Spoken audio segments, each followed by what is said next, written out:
Assalamu alaikum, bienvenue chers élèves, toujours avec les cours de sciences de la vie et de la terre de troisième année collège et avec le système immunitaire. Rappelez-vous chers élèves, nous avons déjà vu le premier cours sur les microbes. On a vu que les microbes sont très diversifiés et on a classé en 4 groupes, qui sont les protozoaires, les bactéries, les champignons et les virus.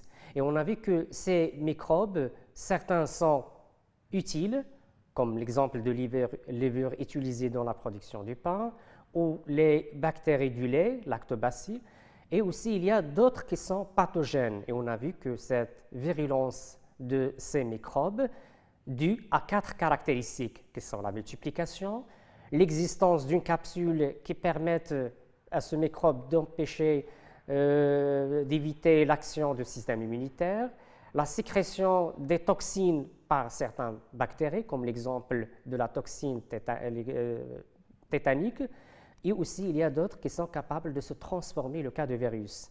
Et on a vu, lorsque un organisme, malgré que ces microbes, ils ne réussissent pas à pénétrer dans l'organisme, grâce à l'existence d'un système immunitaire. Premièrement, la première ligne de défense, c'est une immunité naturelle qui s'oppose à l'entrée de ces micro-organismes, qui sont les barrières naturelles, qui sont les barrières mécaniques, la peau et les mucus qui tapissent l'intérieur des voies respiratoires, des voies génitales, etc. Et aussi des barrières chimiques par les sécrétions, les larmes, la sueur, etc. Et on a vu que lorsqu'il y a une blessure au niveau de la peau, il y a l'intervention du système par une immunité qui est naturelle, caractérisée par l'inflammation. Et on voit, si on rappelle, donc, la première, lorsqu'il y a une blessure au niveau de la peau, l'entrée des micro-organismes qui pénètrent à l'intérieur, et il y a l'intervention des cellules appelées des macrophages, qui englobent l'agent pathogène, le microbe, et il essaie de le détruire. Mais parfois, il y a un échec de ce phénomène, qui est la phagocytose, d'où l'intervention d'une deuxième ligne de défense, qui est l'immunité spécifique. Et on a vu que cette immunité spécifique, pourquoi spécifique? Parce qu'il est contre un agent pathogène bien donné, pas vis-à-vis tous les agents, comme le cas de la phagocytose. C'est une immunité qui est innée, existe dès la naissance, il est immédiate et il est aussi non spécifique. Alors que une deuxième immunité qu'on a déjà vue, immunité spécifique de 2 types. Immunité fait intervenir les lymphocytes B qui se différencient en cellules sécrétrices d'anticorps qui vont éliminer l'agent pathogène. C'est une immunité, on a dit, humorale. Et deuxième type d'immunité, c'est une immunité de type cellulaire qui fait intervenir des cellules, les lymphocytes T, qui reconnaît les cellules infectées par le microbe, se différencier, se multiplier et se différencier en cellules T tueuses capables de détruire les cellules qui sont infectées. Voilà, chers élèves, ce système, parfois, il peut subir des défaillances où il n'arrive pas à jouer normalement son rôle. C'est le cas de certains dérèglements. Je vous invite à observer cette photo, chers élèves. Donc, qu'est-ce que vous voyez ici? La première photo, il s'agit d'une fille en éternuement. Qu'est-ce que vous observez? Il porte une fleur. Avec des molécules ici, il y a des grains, vous avez déjà vu le cours de la reproduction chez les plantes, il y a des éléments ici. Alors à côté, la fille, il y a cette réaction que vous voyez, le corps, le visage comment il est, il y a des contractions généralisées dans tout le visage. C'est une réaction qu'on dit qu'il est excessive, il s'agit d'une allergie, c'est une fille allergique. La deuxième photo, on voit le dos d'une personne atteinte de sida. Sans doute, vous avez déjà entendu parler de sida. Il s'agit de syndrome d'immunodéficience acquise. Ça veut dire ici, c'est une maladie qui est acquise. Il y a le système immunitaire ne fonctionne pas. Et on voit sur le dos, observons qu'il y a des taches rouges. Il y a des taches rouges où il est facilement attaqué par les microbes. C'est comme qu'il n'y a pas de système immunitaire. Chers élèves, alors on pose des questions concernant ces deux dérèglements. Quelles sont les causes de ces dérèglements immunitaires, l'allergie et le sida? Quel est le mécanisme de leur action sur le système immunitaire? Et on va commencer, chers élèves, par les allergies. Observons ces trois photos. Qu'est-ce que vous observez? La première photo, le visage. La plupart des muscles sont à l'état de sont contractés, qui portent des fleurs. Ici, des démangeaisons au niveau du cou. La troisième photo, oui, évidemment, on voit qu'il y a rougeur et gonflement, ce qu'on appelle œdème. Œdème, c'est gonflement. Et ça vous rappelle, chers élèves, ce qu'on a déjà vu lorsqu'on a entamé la première ligne de défense, l'inflammation, la réaction inflammatoire, qui est une immunité naturelle. Et on a vu qu'il y a quatre symptômes qui sont rougeur, gonflement, sensation de douleur et aussi chaleur. Ça nous rappelle certains de ces symptômes qui sont ici, gonflement et des œdèmes. Donc, ce sont des symptômes, des manifestations de l'allergie. Et on va les résumer, chers élèves, sur le tableau suivant. Les molécules qui sont responsables de ces allergies sont appelées des allergènes qui sont responsables. L'origine de ces allergènes, soit sont des pollens de certaines plantes, l'ambroisie, graminées, arbres. Le contact se fait au niveau des muqueuses respiratoires, au niveau des yeux, et qui donne des symptômes qui sont rhume du foin, nez qui coule, larmoiement, yeux rouges. Certains produits chimiques inhalés, poils d'animaux, plumes, poussière, qui touchent l'appareil respiratoire, alors en provoquant de l'asthme. Et l'asthme, c'est un état gênant de respiration. Les personnes atteintes d'asthme n'arrivent pas à bien respirer normalement, donc il y a des problèmes dans la respiration, difficultés respiratoires tôt. Certains plans des tissus, le contact se fait au niveau de la peau, amenant à des eczémas, rougeurs sur la peau, formation de croûtes, des taches sur la peau. Aussi certains aliments, des protéines de lait, d'œufs, l'arachide, de moutarde. Sans doute, vous allez trouver certains membres de votre famille, de vos familles qui sont atteints de cette allergie lorsqu'ils mangent un aliment, par exemple, poisson ou du lait, ils se trouvent dans l'état d'une hypersensibilité où il y a ces symptômes qui apparaissent. On dit qu'il est allergique vis-à-vis ces molécules. Et on définit, chers élèves, définition, c'est quoi? Les allergies sont des réactions d'hypersensibilité. Il est hypersensible à un antigène traduisant un fonctionnement excessif du système immunitaire. Et là, sans doute, vous allez s'interroger pourquoi on dit antigène. Eh bien, évidemment, rappelez-vous la définition de l'antigène. Ce sont des agents, des éléments, soit des molécules, soit des cellules, capables de provoquer ou d'induire une réponse immunitaire au sein de l'organisme. Mais dans notre cas, est-ce que ce sont des agents pathogènes? Est-ce que ce sont des molécules toxiques? Est-ce que ce sont des microbes? Non, ce sont des éléments qui se trouvent normalement dans le milieu, mais qui causent cette hypersensibilité.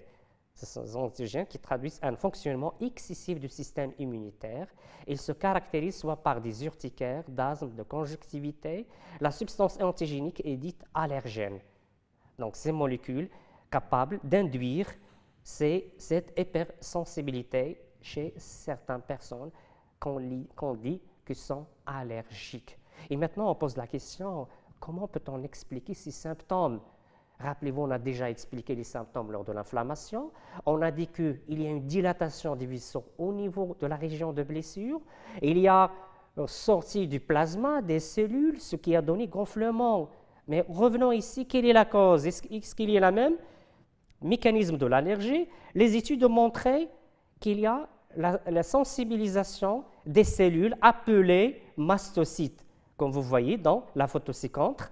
Lors du contact avec l'allergène des cellules du système immunitaire, des mastocytes sont sensibilisés. Donc, ces cellules contiennent des vésicules riches en histamine. Et ces histamines sont responsables de ces symptômes, ces manifestations. On va voir en détail comment se fait le mécanisme, comment l'entrée de cet allergène va aboutir à la libération de l'histamine pour donner ces manifestations. C'est ce qui est résumé, chers élèves, dans ce schéma. Ces deux schémas, regardons. Le premier contact avec l'allergène, ces molécules vont pénétrer à l'intérieur de l'organisme.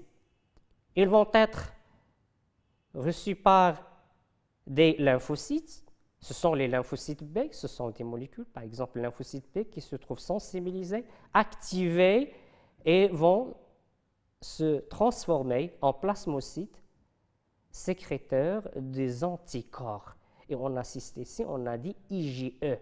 Je sais que c'est la première fois que vous avez entendu parler de ce terme IgE, c'est l'un des classes des Ig. Les Ig, ce sont les anticorps. On dit immunoglobulines, la forme globulaire. Immuno, il intervient dans l'immunité. Ces anticorps vont se fixer sur les mastocytes. Observons ici que les mastocytes contiennent des vésicules. Ces vésicules sont riches en histamine. Ça, le premier contact. On dit que c'est ici une phase de sensibilisation. L'organisme est sensibilisé contre cet allergène. Comment? Par l'activation des lymphocytes B qui se transforment en plasmocytes sécréteurs des anticorps. Ces anticorps vont se fixer sur la surface des mastocytes. Ça, la première phase. Maintenant, la deuxième phase.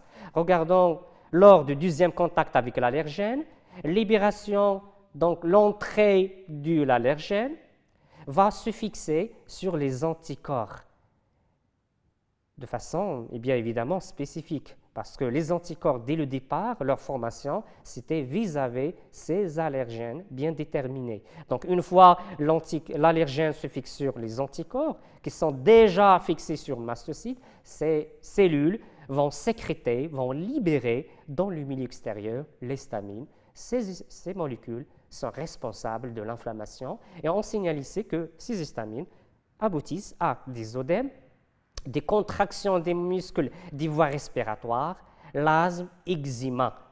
Et rappelez-vous, chers élèves, lorsqu'on a parlé du milieu intérieur, ces histamines, les mastocytes existent dans le sang, donc il y aura libération de l'histamine dans le sang, et le sang va distribuer ces molécules dans tout l'organisme, ce qui explique les manifestations qu'on trouve parfois généralisées lors de l'allergie. Donc, on peut résumer, chers élèves, le mécanisme. Donc, la réaction allergique se fait en deux étapes. Phase de sensibilisation, le premier contact avec l'allergène aux sensibilisations, l'organisme produit des anticorps contre cet allergène. Et certaines cellules du système immunitaire, les mastocytes, sont sensibilisées. Deuxième phase, phase de réaction allergique. Deuxième contact avec le même allergène, c'est la réaction allergique proprement dite.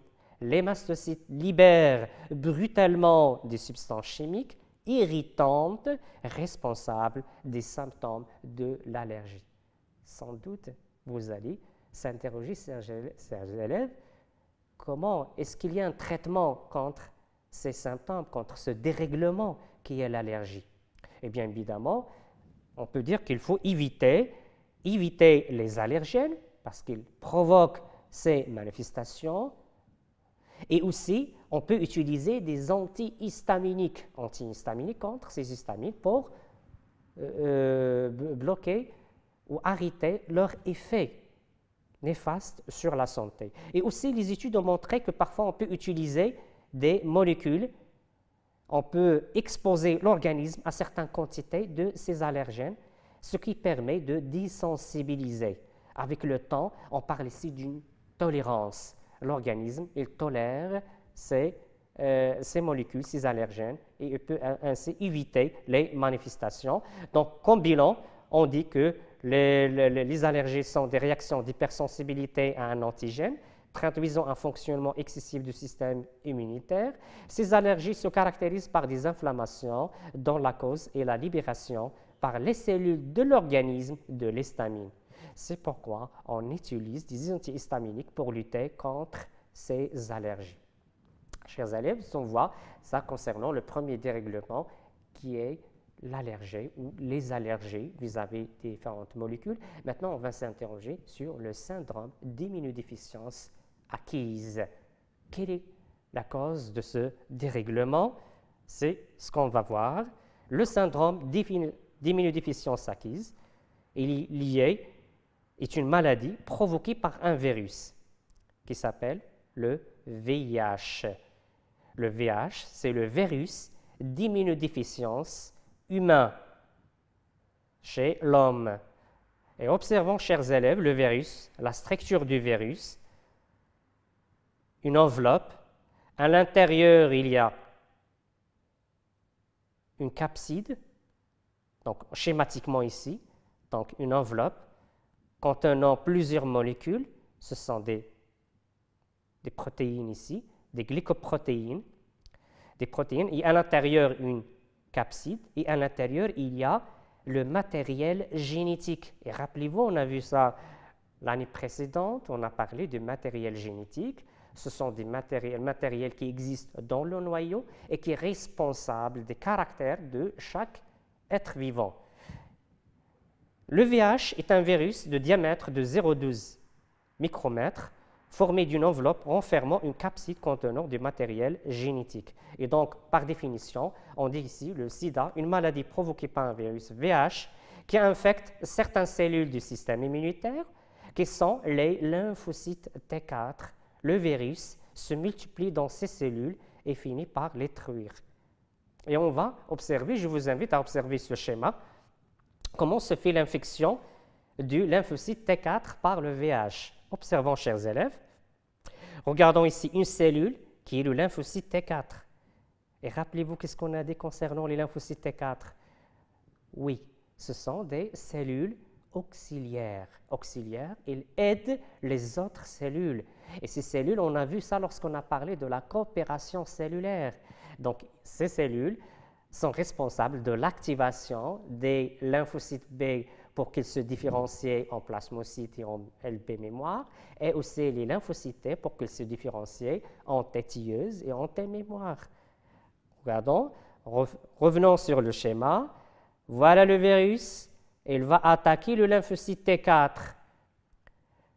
Une observation à ce niveau-là, regardons, le virus, il est en train de se fixer sur la membrane. Il y a un accolement sur la membrane de lymphocyte T4. Puis, une fois il s'accole, il y a l'entrée, donc il fait pénétrer son matériel à l'intérieur, et il y aura à l'intérieur, qu'est-ce que vous observez? Il y a multiplication, formation de plusieurs virus qui finissent à la fin par sortir. Regardons, il sort. Et rappelez-vous, on a dit qu'une caractéristique de la multiplication chez les virus, c'est ce qu'on appelle le bourgeonnement. Donc, le VIH pénètre dans le lymphocyte T4, VIH se multiplie à l'intérieur de LT4. Troisième phase, regardons, il y a la sortie des virus formés par ce qu'on appelle, ici le début, et après il y a isolement de l'enveloppe et la sortie de ces virus. C'est ce qu'on appelle le phénomène de bourgeonnement. Et c'est la troisième étape. De nombreux virus sortent de LT4 et sont libérés dans le milieu. Mais que se passe-t-il concernant le lymphocyte T4? Donc, le devenir, le destin, donc, il va mourir. Donc, c'est la mort du lymphocyte T4, sa destruction totale.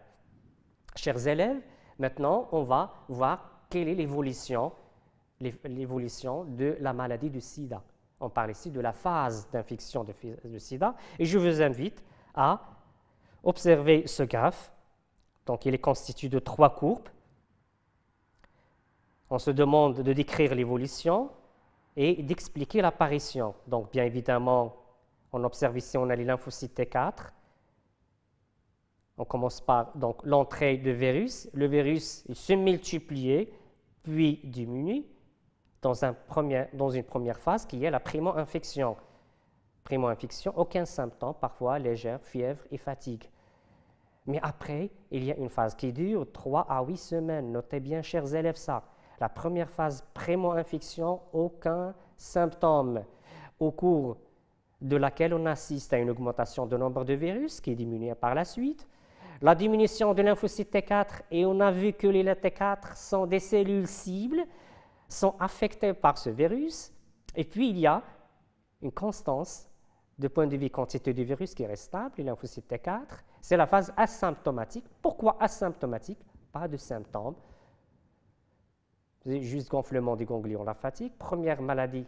Donc après, il y aura les premières maladies sont relativement bénignes, mais leur apparition va commencer après 2 ans, après la phase asymptomatique, qui est la phase de sida déclarée, où il y a l'apparition des maladies opportunistes. Pourquoi? Parce qu'il y a, comment peut-on expliquer ça? La destruction totale des lymphocytes T4 qui joue un rôle primordial dans l'immunité dans le corps. Leur destruction, ça veut dire qu'il n'y a pas d'activation, soit les LB dans le cas de l'immunité immorale, soit les lymphocytes T dans le cas de l'immunité cellulaire. Et donc, on résume, chers élèves, ces phases, comme vous voyez, donc 3 phases, primo-infection, phase asymptomatique qui dure plusieurs années jusqu'à 2 ans, une phase de sida déclarée, qui est au cours de laquelle la quantité de virus augmente rapidement et où il y a les lymphocytes T4 sont détruits et donc ils se trouvent face à tous les microbes qui sont parfois qui ne provoquent pas des maladies, mais dans ce cas, vu l'absence de ces cellules, donc ils vont causer des maladies et des symptômes dans l'organisme. Et on se pose la question, quel est le traitement de sida? Des traitements qui ralentissent seulement l'infection par le VIH existent, mais ils n'éliminent pas totalement le virus. Il n'y a pas d'élimination totale du virus. Actuellement, on ne guérit pas du sida. Des tentatives de mise au point de vaccins ont été réalisées, mais à ce jour, aucun vaccin n'est efficace, car le virus se modifiait sans arrêt. Et là, c'est le danger lié au virus, c'est qu'il se transforme dans la surface, ce qui pose des problèmes pour trouver le vaccin. Et donc, la mesure, c'est se protéger. Il faut se protéger, chers élèves, contre ce virus. Comment se protéger? Par l'adoption des comportements, par des mesures, comme résumé ici. Le sida se transmet, donc regardons, on pose la question comment se transmet le sida. Le sida, ce syndrome, lors des rapports sexuels avec un partenaire contaminé, par le sang infecté, véhiculé par les instruments tranchants non stérilisés, et aussi de la mère enceinte infectée à son fœtus ou à son bébé. Donc, si on veut éviter absolument ça, éviter la multiplication des partenaires sexuels, éviter l'utilisation des instruments non stérilisés, intraveineuses, et aussi l'injection des drogues, et aussi le cas de grossesse en cas d'infection par le virus. Adopter des comportements adéquats, la fidélité à vos conjoints, l'utilisation des préservatifs, l'utilisation des instruments. Et chers élèves, en bilan, le sida est une maladie provoquée par un virus qu'on a dit le VIH, qui infecte certaines cellules du système immunitaire, qui sont les T4. Le virus se multiplie dans ces cellules et finit par les détruire. Le corps se retrouve privé de défense. Il n'y a pas de défense contre les micro-organismes pathogènes. Après une phase de dormance, on dit de dormance ou de latence, où il y a une stabilité, le virus il est en état de stagnation, donc il n'y a pas de multiplication, ça qui peut durer jusqu'à 12 ans. Mais après, il y aura le problème. Donc le virus se multiplie à nouveau et empêche le système immunitaire de jouer son rôle normal. Les micro-organismes, toujours présents, provoquent alors des infections qui ne peuvent être éliminées par l'organisme. Donc le sida est alors déclenché. Et c'est pour cela qu'on dit que la troisième phase, c'est la phase de sida déclarée et que l'organisme se trouve en face à des maladies opportunistes, des microbes opportunistes qui profitent de l'occasion pour attaquer l'organisme vu qu'il y a l'absence des cellules importantes qui interviennent dans l'immunité. Chers élèves, notre séance touche à sa fin et à la prochaine séance. Merci pour votre attention.